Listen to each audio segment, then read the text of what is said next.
আপনাদের সাথে আমার অনেক দিনের সম্পর্ক, মিথ্যা কথা বলবো না। ছোটোবেলায় আমি সকালে দেরি করেই ঘুম থেকে উঠতাম, কিন্তু যেদিন মা ওই সকালবেলা লুচি করতো না, গন্ধে ঝটপট উঠে যেতাম, ব্রাশ করতাম, একটা বাটি হাতে মার পাশে গুড়গুড় করতাম।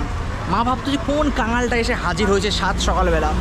দুখানা লুচি দিত রেগে, কিন্তু ঠোঁটের কোণে একটা হালকা হাসি থাকতো মার, সেটা কিন্তু আমার নজর এড়োতো না, মানে রাগ ভাব দেখাতো, কিন্তু ভিতরে একটা ভালোবাসা ছিল। যখনই এরকম লুচি হতো সাত সকালবেলা কিন্তু আমি উঠে পড়তাম খাওয়ার জন্য। যদিও প্রতিটা বাড়িতে সবসময় তো আর লুচি হয় না, কখনো রুটি হয়, কখনো পরোটা হয়। কচুরিটা সবসময় হয় না, স্পেশাল মাঝে মাঝে করা হয় অনেক বাড়িতে, বাট বেশিরভাগ সময় কিন্তু কচুরি থেকে লুচিটা বেশি করা হয়। তো যখনই লুচি হতো তখনই কিন্তু সকালবেলা আমি ঘুম থেকে উঠে পড়তাম। তরকারি কখন হবে দেখে আমার লাভ নেই, আমি তো মোটামুটি খালি পেটে দুখানা লুচি খাবার শুরু করে দিতাম। এই দৃশ্য একমাত্র কিন্তু ভারতেই দেখতে পাবেন। ডক্টরখানা বলুন, হসপিটাল বলুন, বা যে কোনো দোকান বা বাড়িতে বলুন, মানুষ শুভ দিন শুরু করার আগে কিন্তু ভগবানকে পূজা দিয়েই শুরু করে।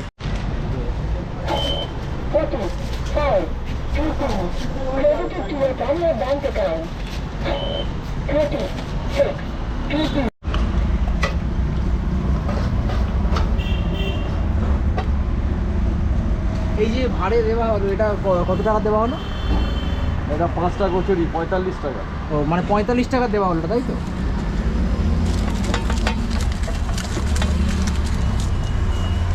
আজকের কিন্তু হাঁটতে হাঁটতে চলে এসেছি দাস স্ন্যাক্সে, বিশ্বস্ত একটা হিঙের কচুরির দোকান। শুধু হিঙের কচুরি বলাটা অন্যায় হবে। এখানে কিন্তু আপনারা পেয়ে যাবেন সিঙাড়া, মালপোয়া, জিলিপি, আর এখানে কিন্তু রয়েছে তোমার আলু, মটর, কাবলি ছোলা দিয়ে এক ধরনের তরকারি। আর দেখতে পাচ্ছি গরম গরম কিন্তু তোমার হিঙের কচুরি ভাজা হচ্ছে, এবং সাইজগুলো যথেষ্ট বড় রয়েছে এবং ফুলকো কিন্তু।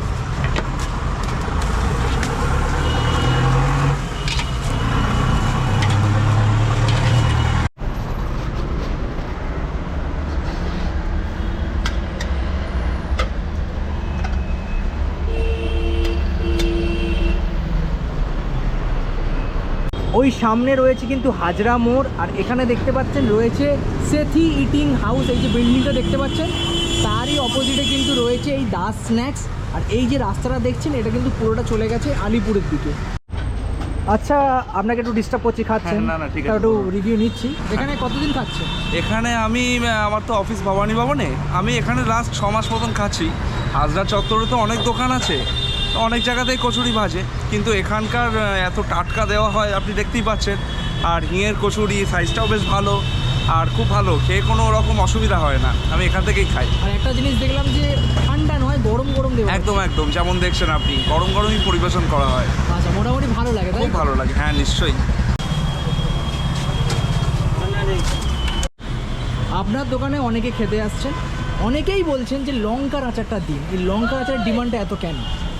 কাস্টমারে ভালো লাগে তাই। ভালো লাগে? তা কী দিয়ে তৈরি জিনিসটা? এটা হচ্ছে ভিনিগারে ভেজাতে হয়, ভিজিয়ে তারপরে কাসন্দি দিয়ে ভাজা হয়, তেলে ভেজে কাসন্দি দেওয়া হয়, লেবু দেওয়া হয়, মানে ট্যাং, মানে ঝাল, একটা টক মিষ্টি একটা ব্যাপার রয়েছে, তাই তো? আর একটা মশলা দেওয়া হয়। একটু দেখান না দেখি, একটুখানি একটু দেখান না চামচ। এইটা তাই তো? আচ্ছা, হাতের স্পিডটা দেখতে পাচ্ছেন কত কুইকলি পুর ভরছে। এক হাতে রয়েছে বিউলি, এক হাতে রয়েছে কিন্তু ময়দার ডো, একসাথে কিন্তু কাজটা করা হচ্ছে কুইকলি। এটা যদি আমাকে দেওয়া হতো আমি ঘেটে কিন্তু করে দিতাম। এই অভিজ্ঞতা থাকলে, দক্ষতা থাকলে কিন্তু অনেক কিছুই করা যায়। এখানে তো সারি সারি করে ভাঁড় সাজানো আছে, তো ভাঁড়ের কোনো দাম আছে কচুরির সাথে? 4টে থেকে ভাত। 4টে থেকে ভাঁড়? আচ্ছা, 4টে 5টা 10টা যে জানি, ভাঁড়ের কোনো দাম ধরা হয় না।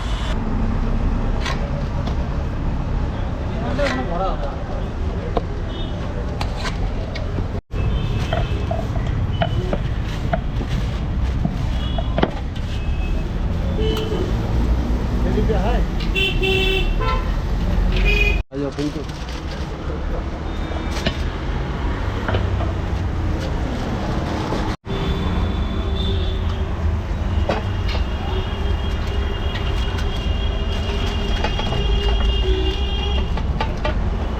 এটা পুরোপুরি আলুর তরকারি? নিরামিষ আলুর তরকারি ও কাবলি ছোলা দেওয়া আছে অল্প। নিরামিষ আলুর তরকারি, কাবলি ছোলা। আচ্ছা, অনেকে দোকানের মালিককে জিজ্ঞাসা করেন দাম কত, তাই এখানে কিন্তু একদম জল করে লিখে দেওয়া আছে যে দাম কত। কচুরি 9 টাকা, জিলেবি 8 টাকা, সিঙ্গারা 9 টাকা, মালপোয়া 9 টাকা। আমাদের আচারের একটা বৈশিষ্ট্য যে কাঁচা লঙ্কার যে ঝালটা থাকে পরিমাণটা, ওটা হালকা বের করে নেওয়া হয়, যে টক ভাগটা একটু বেশি থাকে, তার জন্য এই ডিমান্ডটা। মানে ঝালটা থাকে কিন্তু সেই পরিমাণে সেই থাকে না। পরিমাণে থাকে না, মানে টক ঝাল ব্যাপারটা টক ঝাল থাকে। বেশি থাকে। একটা জিনিস দেখুন, এখানে যে ডোগুলো রয়েছে এক সাইজের রয়েছে, এত স্পিডে কাজ করছে, বড় ছোট কিন্তু হচ্ছে না। হয়তো 19-20 হতে পারে, বাট মোস্টলি যে সাইজগুলো রয়েছে প্রায় সমান। আমার একটা জিনিস বেশ ভালো লাগলো, এখানে অনেকে দাঁড়িয়ে রয়েছে খাবার জন্য। এখানে কিন্তু হিঙের কচুরি রয়েছে, তার সত্ত্বেও কিন্তু দেওয়া হচ্ছে না। তার কারণ হচ্ছে গরম গরম যেগুলো ভাজা হচ্ছে সেগুলোই কিন্তু দেওয়া হচ্ছে, এবং কাকু নিজে কিন্তু ভাজছে। এখানে হিঙের কচুরি রয়েছে এবং এখানে কিন্তু অনেকজন দাঁড়িয়ে রয়েছে, তা সত্ত্বেও এখনও দিচ্ছেন না, বললো যে গরম গরম দেবো। এই গরম গরম হয়ে যাওয়ার পর কিন্তু দেওয়া হচ্ছে।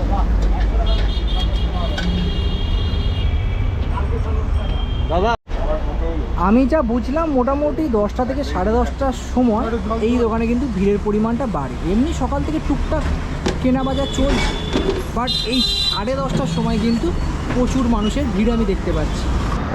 আমার হাতে এই মুহূর্তে রয়েছে কিন্তু গরম গরম দেখতে পাচ্ছেন হিঙের কচুরি, ঠিক এরকম বড় বড় কিন্তু সাইজ রয়েছে, এবং তুলতুলে যে ফিলটা সেটা কিন্তু পাওয়া যাচ্ছে। একটু কাছে নিয়ে আসতে বলবো। এই যে দেখতে পাচ্ছেন হিঙের কচুরি রয়েছে, এখানে কালো জিরের ব্যবহারও দেখতে পাচ্ছি আমি। আর এখানে রয়েছে আলুর তরকারি, যেখানে দেখতে পাচ্ছেন মটর মানে কাবলি ছোলা রয়েছে। আর এই হচ্ছে কিন্তু লঙ্কার আচার, যেটা আমি কিন্তু কম করে নিয়েছি। আর যদি এই দেখতে পাচ্ছেন হিঙের কচুরি খুব সফট লাগছে, আর যদি আপনাদেরকে আমি দেখাই, বেশ একটা নরম অনুভূতি পাওয়া যাচ্ছে, একদম কিন্তু পাতলা রয়েছে ব্যাপারটা। এই হচ্ছে দেখতে পাচ্ছেন ভেতরে স্টাফিং, মানে একসাথে মিক্স করা রয়েছে। তো এখান থেকে একটু আলুর তরকারির সাথে এই যে দেখতে পাচ্ছেন, চলুন একটু ট্রাই করা যাক। সকাল 7টায় বাড়ি থেকে বেরিয়েছিলাম, এখন প্রায় 10টা বাজতে যাচ্ছে, পেটে কিচ্ছু নেই, বেশ খিদে পেয়েছে। আর হাতে এরম লোভনীয় খাবার থাকলে বেশি কথা বলতে নেই, চলুন শুরু করা যাক।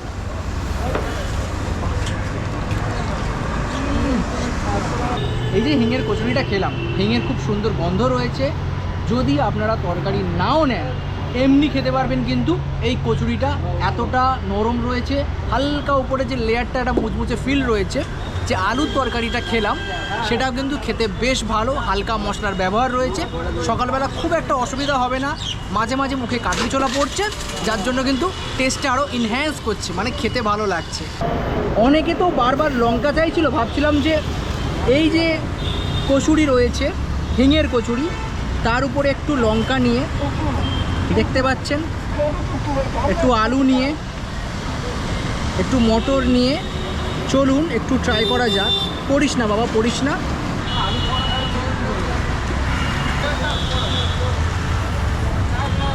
যেটা লঙ্কার আচার রয়েছে, আমরা যেমন আচার খেয়ে অভ্যস্ত, তেমন একটা হালকা ফিল রয়েছে।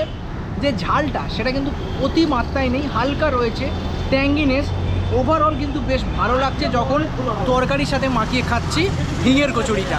কেউ যদি আমায় বলে মালপোয়া খাবে না জিলিপি, আমি বলবো দুটোই খাবো, কিন্তু সকালবেলা এত কিছু খাওয়া একটু চাপ হয়ে যায়।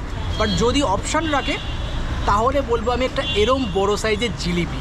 জিলিপির সাইজ দেখতে পাচ্ছেন, এটা 2.5 পেঁয়াজ না 1 পেঁয়াজ বুঝতে পারছি না, পেঁয়াজ নিয়ে আমার কথা নেই, আমার কথা হচ্ছে টেস্টটা কেমন সেটা জানা। চলুন ট্রাই করা যাক।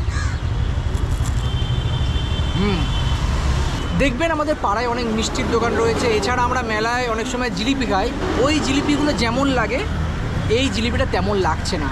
হালকা রস রয়েছে অথচ মিষ্টি মুচমুচে, বাট মেলার যে জিলিপিগুলো হয় না প্রচুর রস লবলব করে একেবারে চপচপ ব্যাপার, সেরকম ব্যাপারটা নেই। খুব সুন্দর একটা কিন্তু ক্রাঞ্চিনেস রয়েছে, এবং যে মিষ্টির ব্যাপারটা সেটাও কিন্তু একটা লিমিটে রয়েছে, অত্যাধিক মিষ্টি নয়, তার জন্য খেতে কিন্তু বেশ ভালো লাগছে। আজকের মতন টাটা, দেখা হচ্ছে কোনো এক নতুন ভিডিওতে। আমি যখনই ভিডিও করি তখন ক্লাইমেট কিন্তু চেঞ্জ হতে থাকে, দেখতে পাচ্ছেন মেঘলা হয়ে গেছে, একটু পরে বৃষ্টি নামবে, তাই বেশিক্ষণ কথা বলতে চাইছি না। হাজরা চত্বরে অনেকগুলো কচুরির দোকান আছে, যদি কোনো দিন এই চত্বরে আসেন তাহলে কিন্তু দাস স্ন্যাক্সে ট্রাই করতে পারেন হিঙের কচুরি বা মালপোয়া, সিঙ্গারা, জিলিপি বা লঙ্কার আচার, শুধু নয় কচুরি দিয়ে।